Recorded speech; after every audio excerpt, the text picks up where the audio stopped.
नमस्कार, आदाब। मैं हूं अनवर चौहान। आप देख रहे हैं खबरिया चैनल। भारतीय जनता पार्टी और आरएसएस संघ के बीच शतरंज की बिसात बिछ चुकी है। शय और बात का खेल भी शुरू हो गया है। अमित शाह, नरेंद्र मोदी, जेपी नड्डा, ये जो ग्रुप है ये पूरी तरीके से भारतीय जनता पार्टी पर अपना वर्चस्व चाहता है, जबकि संघ ऐसा कतई नहीं चाहता। संघ चाहता है कि उसका दबदबा पूरी तरीके से भारतीय जनता पार्टी पर बना रहे। अब चूंकि चंद दिनों बाद ही बीजेपी के अध्यक्ष पद का चुनाव होना है, अमित शाह, मोदी जी और जेपी नड्डा ये चाहते हैं कि पार्टी का अध्यक्ष उनकी कठपुतली की तरह होना चाहिए। जैसा ये कहे वैसा वो करे। यानी मोदी जी ने जिस तरह गुजरात के अंदर संघ को निष्क्रिय कर दिया था, हाशिए पर ले आए थे, वो ठीक इसी तरह चाहते हैं कि अब दिल्ली में भी संघ हाशिए पर रहे और पार्टी पर उनका वर्चस्व रहे। आपको याद होगा कि चुनाव के दौरान जेपी नड्डा ने खुद तो नहीं कहा, किसने कहलवाया, इसके बारे में अभी एक शिकवा शिकायत है लोगों का।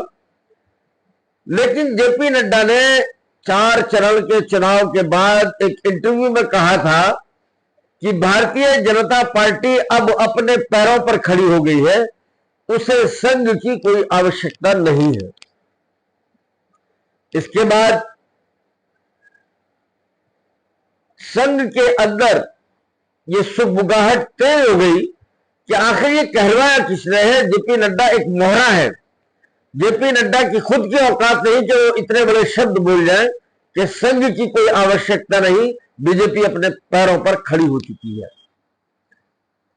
इसके पीछे जो कहानी मानी जा रही है वो इसमें अमित शाह और मोदी जी को ही माना जा रहा है। इसलिए आपने देखा होगा कि संघ और भाजपा के बीच एक खामोश जंग पिछले कुछ दिनों से चल रही है। मोदी जी मोहन भागवत को निपटाना चाहते हैं, जबकि मोहन भागवत इस तिकड़ी को, अमित शाह, मोदी और जेपी नड्डा की तिकड़ी को वो निपटाना चाहते हैं। संघ तो इस पर भी विचार कर रहा है कि मोदी की जगह किसी और को प्राइम मिनिस्टर बनवाया जाए, और उनकी पहली पसंद है नितिन गडकरी। ठीक इसी तरह अब मोदी जी और अमित शाह चाहते हैं कि उनकी मर्जी के मुताबिक बीजेपी का अध्यक्ष बनना चाहिए। इसलिए धीरे से एक नाम खिसका दिया है मोदी जी और अमित शाह जी ने कि अगला अध्यक्ष जो है वो स्मृति ईरानी को बनाया जाए। अब कितने सफल होंगे या नहीं होंगे ये तो मैं कह नहीं सकता, लेकिन इस ग्रुप ने, ये जो धड़ा है मोदी जी का, इसने स्मृति ईरानी को अध्यक्ष बनवाने के लिए अपनी जोड़ तोड़ शुरू कर दी है। यानी जैसा कि मैंने पहले कहा कि शतरंज की बिसात बिछ चुकी है, शय और मात का खेल भी शुरू हो गया है और प्यादों के जरिए अपनी अपनी चालें चली जा रही है। उधर आप देख रहे होंगे कि सार्वजनिक तौर पर आकर के मोहन भागवत ने यह कहा, कई मसले सीधे निशाना साधा अमित शाह पर और मोदी जी पर। मोहन भागवत ने नाम तो नहीं लिया, लेकिन जब उन्होंने कहा कि एरोगेंट नहीं होना चाहिए इंसान को, यानी निशाना था सीधा मोदी जी के ऊपर, कि इंसान को तानाशाह बनने से बचना चाहिए। और उन्होंने मणिपुर का भी मसला उठाया मोहन भागवत ने कि 1 साल से मणिपुर जल रहा है, उसे कोई देखने वाला नहीं। ये निशाना साधा गया सीधे सीधे अमित शाह पर। अमित शाह और मोहन भागवत के बीच इस वक्त 36 का आंकड़ा है। मोहन भागवत नहीं चाहते थे कि अमित शाह को गृह मंत्रालय दिया जाए, लेकिन अब मैंने बताया कि इनके बीच एक खामोश जंग जारी है, शय और मात का खेल इनके बीच चल रहा है। तो अपनी अपनी गोटियां बिछाने पर लगे हैं, किसी भी कीमत पर चाहे कुछ भी हो जाए, पूरी तरीके से रस्साकशी इस बात पर जारी है। मोहन भागवत चाहते हैं कि उनकी मर्जी के मुताबिक ही, मोहन भागवत अकेले नहीं, संघ की जो टॉप लीडरशिप है वो ये चाहती है कि संघ के मर्जी के मुताबिक ही अगला अध्यक्ष चुना जाना चाहिए। लेकिन ये कतई बर्दाश्त नहीं है मोदी एंड कंपनी को। कई चीजों पर विवाद था, उनके सरकार चलाने को लेकर के भी मोदी जी जिस तरीके से सरकार चलाते हैं, इस पर भी संघ को कड़ा ऐतराज है। तो संघ प्राइम मिनिस्टर की कुर्सी को बदलना चाहते हैं। संघ चाहता है कि किसी तरीके से मोदी और अमित शाह के चंगुल से भारतीय जनता पार्टी को आजाद कराया जाए, क्योंकि इस वक्त जो है वो पूरी तरीके से बीजेपी पर अमित शाह, मोदी जी और जेपी नड्डा का कब्जा है और संघ को ये बर्दाश्त नहीं है। आपने देखा होगा धीरे धीरे छन छन के बयान आ रहे हैं। पहले तो मोहन भागवत ने क्रिटिसाइज किया अमित शाह को और मोदी जी को, उसके अब ये कल का बयान है। कल आपने देखा होगा कि धीरे से एक पलीता लगा दिया है इंद्रेश कुमार ने, जो संघ के वो भी बड़े नेता कहलाए जाते हैं, उन्होंने भी पलीता लगा दिया है और क्रिटिसाइज किया इस सरकार को, इस मोदी जी को और अमित शाह को और जेपी नड्डा को। तो ये सिलसिला बदस्तूर जारी है। ये मामला यही नहीं रुका है कि यही रुक जाए, ये धीरे धीरे बीजेपी, अमित शाह और मोदी जी का गुट और संघ का अपना गुट है। महाराष्ट्र के अंदर भी बीजेपी इस वक्त 2 धड़ों में बटी हुई है, जबकि 4 महीने बाद वहां चुनाव होने वाले हैं। एक धड़ा है जो आरएसएस ग्रुप से आता है, आरएसएस का संघ लॉबी है, और दूसरा धड़ा जो है वो मोदी और अमित शाह जी का धड़ा है।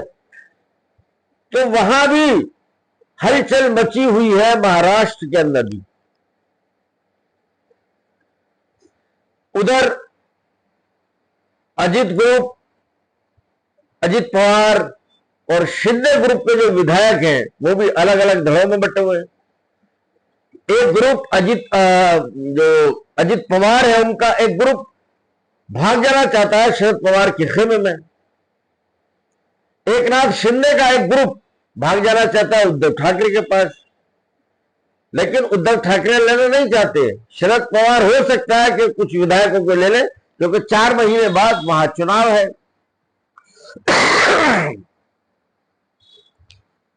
और साफ दिखाई दे रहा है जिस तरह के नतीजा है महाराष्ट्र के, तो साफ दिखाई दे रहा है वहां पर कि शिंदे के और अजित पवार के साथ रहने वाले विधायक शायद हो सकता है अगर इनके साथ रह करके चुनाव लड़े तो अपनी कुर्सी ना बचा पाए। भाई वहां इंडिया गठबंधन का जो जिस तरह का प्रदर्शन रहा है, कांग्रेस एक मजबूत स्थिति में उभरी है महाराष्ट्र के अंदर। 13 सीटें लोकसभा की जीती हैं, जबकि 7 सीटें उद्धव ठाकरे ने जीती हैं। 9 सीटें उद्धव ठाकरे ने जीती हैं, 8 सीटें शरद पवार लेकर के आए हैं। और एनडीए गुट का जिस तरह से प्रदर्शन रहा है वो सब आपके सामने है। अजित पवार सिर्फ मात्र 1 सीट जीत पाए 4 में से, शिंदे 7 सीटें जीत पाए। शिंदे की नाराजगी भी एक अलग जगह चल रही है, क्योंकि शिंदे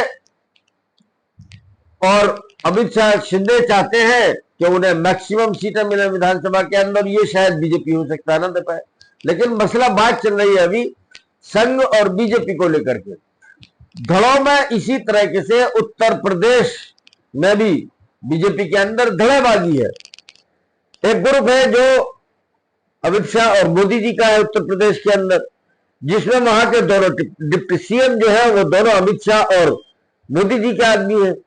और एक ग्रुप है जो योगी आदित्यनाथ के साथ है। तो धड़ेबंदी सिर्फ संघ और बीजेपी की लड़ाई को लेकर के धड़ेबंदी अब लगभग हर स्टेट में अलग अलग नजर आ रही है। एक धड़ा जो है वो बीजेपी के साथ है और एक धड़ा जो है वो संघ के साथ है। ये अभी छन छन के खबरें आ रही हैं जो मैं आपको बता रहा हूं, लेकिन आने वाला जो वक्त होगा शायद हो सकता है कि इस तरह छन छन के खबरें नहीं, सीधे तौर पर आपको खबरें मिल जाएंगी कि इन दोनों के जो बीच जो लड़ाई चल रही है उसकी खबरें मंजर आम हो जाएंगी। और ये जो लड़ाई है, ये जो खामोश जंग है संघ और बीजेपी के बीच, आने वाले वक्त में ये और ज्यादा भयंकर होने वाली है। इस पर पर्दा डलने वाला नहीं है, वो आसार दिखाई नहीं देते सुलह सफाई के। इन दोनों के बीच ये बात बढ़ती लगातार, जैसे जैसे वक्त गुजर रहा है दोनों के दरमियान बात बढ़ती जा रही है। तो संघ और बीजेपी के रिश्तों के बीच अभी क्या माहौल है ये हमने आपको बताया। तो आज की इस वीडियो में सिर्फ इतना ही। जय हिंद, जय भारत।